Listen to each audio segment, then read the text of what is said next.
Hey legends, Blake here with another video, and for today's one, I thought I'd run through the top 10 most popular aquarium fish for beginners. So whether you're brand new to the hobby and you're looking for some inspiration, or you're an experienced hobbyist and you want to maybe go back to the well, then let's jump straight into the video today and run through these 10 absolute beauties that we have access to in the aquarium hobby.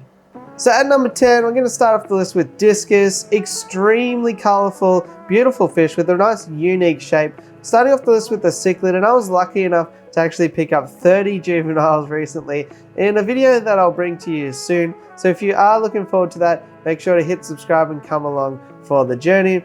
But Discus are really interesting. So a lot of times beginners are attracted to their color. However, there are some key points to know about their care before just jumping straight in. So it can be a little bit of a trap for new players, but if you do get through those hurdles that are really simple tweaks to make, then you are left with an absolutely stunning display tank or fish room or whatever level you want to take it to. Discus are a great starting point once you put in a little bit of time to research them. Number 9 on the list is a live bearer known as the swordtail. These fish are known as swordtails because males especially have long sword-shaped tail fins, which they get a little bit bigger than other live bearers on this list and that are available within the hobby. They still come in a huge variety of color. So if you are a beginner starting off with like 75 gallon or something like that, then these guys can make a really hardy, peaceful community tank where you're going to have lots of action and breeding and color, and it can just be a really fun time. I think personally swordtails are extremely underrated, and I'm definitely an advocate for hobbyists of all experience levels picking up some swordtails. Number 8 on the list is a cousin of Discus, and that is Angelfish. Angelfish again are going to have a really beautiful, distinctive shape. They are from the Amazon River, so sort of community water parameters, so nothing too crazy that you're going to have to really worry about the chemistry that much. They are a cichlid, but they're not one that's going to do a heap of damage to each other. So they have a small beak-like mouth, which they might peck at each other as they assert their dominance. But it's not like other cichlids like convicts that are going to rip and shred and really do some damage, at least what I've found. I've kept and bred angelfish for basically the entire duration of my hobby, which is years and years now, so I've never found them to be overly aggressive, and I do find them to be a great centerpiece for planter tanks especially. Number 7 is a fish that is so hardy they can be kept in both fresh and salt water. Now of course I'm talking about mollies there, and these fish are really interesting. I've never actually kept too many mollies, like I might have kept about a dozen or so in my hobby. Mainly their face isn't one for me, but the good thing about the hobby is that there is a fish for everybody. They don't come in as many colors either that some of the other live bearers are, but again they are a live bearer, so you are likely to have some babies in the tank, which is always fun. They do still come in white, Dalmatian sort of spotted colors, gold and black, and a few other colors, but for the most part, mollies are really hardy. They're great actually algae eaters, so they will clean up the hard and stubborn algae on some plants, and they're just pretty peaceful and really accessible. So a lot of people try out mollies, but maybe it's something that I'll have to try a little bit further in the future. Number 6 on the list, we have our first bottom dweller, and of course it's going to be CORYDORAS catfish. These guys are super adorable, coming in all sorts of shapes, sizes and patterns, really peaceful. They're not going to damage anything, but they do like to sift through the substrate, so make sure you don't put any sharp rocks as your sort of decorative substrate in your aquariums, and you'll be absolutely overjoyed with a little crew of CORYDORAS. They do also like to be kept in groups, so don't just go and get one of each type or color. They'll be far more happy to get a group of 6, 8, 10, 12 of a single species, and they'll group and shoal together, and it'll just be a far better time for everybody involved. Make sure as well that the food you're feeding, especially if it's a community tank, is making its way all the way to the bottom of the tank where they can forage around and have a good time, and you'll have a whole bunch of plump little catfish that are just, you know, piles of fun. So it's no wonder that CORYDORAS top my list at least of the most popular catfish available in the hobby. Number 5 on the list is a cousin of the swordtails, and that is the platies. So platies, again, are another life bearer, really hardy. These guys are basically bulletproof. They come in heaps of different colors, sort of gold colors, reds, blues, blacks, name your color. They also come in Mickey Mouse varieties, which are pretty cool. So they have a little Mickey Mouse kind of symbol on their tail. I don't know how that started exactly, but it's something that's really common and pretty cool, especially for the Disney fans, or if you're setting up a kid's aquarium or something like that.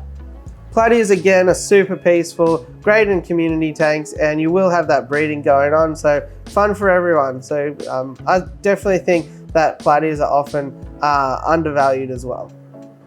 Number 4 on the list might surprise some that it is actually number 4 and not higher up, but I think bettas are a great option and are, of course, super popular. A lot of people keep them in very small tanks as a solitary animal, and they don't mind being solitary, especially in male bettas, but I still always recommend appropriately sized tanks, like at least sort of a 5 or 10 gallon aquarium. And for people using liters, that is about 20 liters to 40 liters, somewhere in there. And of course, they like tropical temperatures, so you do keep a heater, and also filtration is a must for keeping fish. But the thing to also consider with bettas, especially if you get a variety with long flowing fins, like a double tail, rose tail, or half moon, don't give them too much flow, where they're going to be pushed around and not have their own liberties of swimming around and exploring your fantastic aquarium that you've put together for them.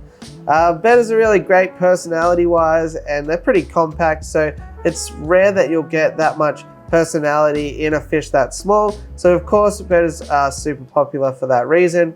As well as that, they come in a whole bunch of fin types and shapes and colors. So there's definitely a betta out there for you.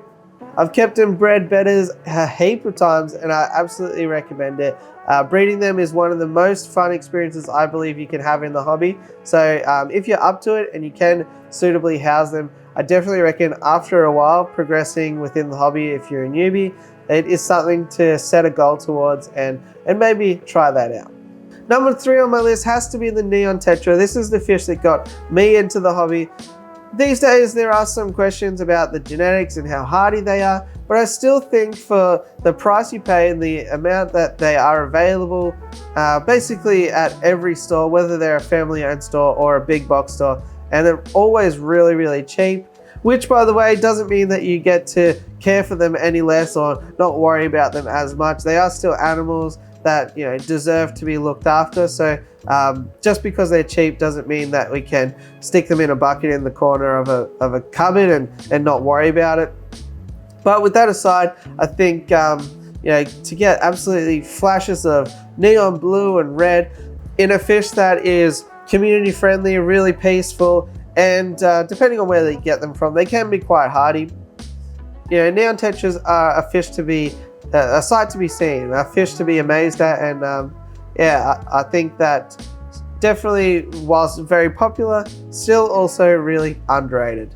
Number 2 on my list is the last live bearer of the day, and that is the guppy. Of course, it has to be number 2 when they are nicknamed the 1 million fish, because there are so many of them.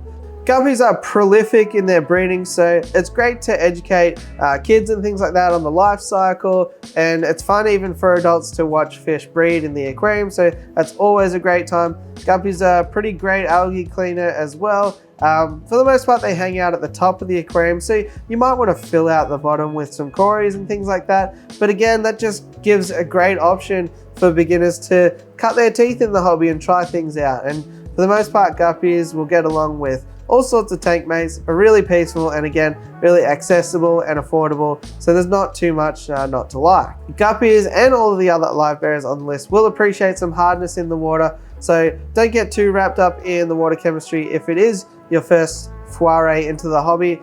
But you might want to add some salt in there, or a piece of limestone in the back corner, or something like that, something to potentially do some further research on. But in any case, guppies are number 2 on the list as the most popular aquarium fish for beginners or anyone really, and there's definitely a reason why.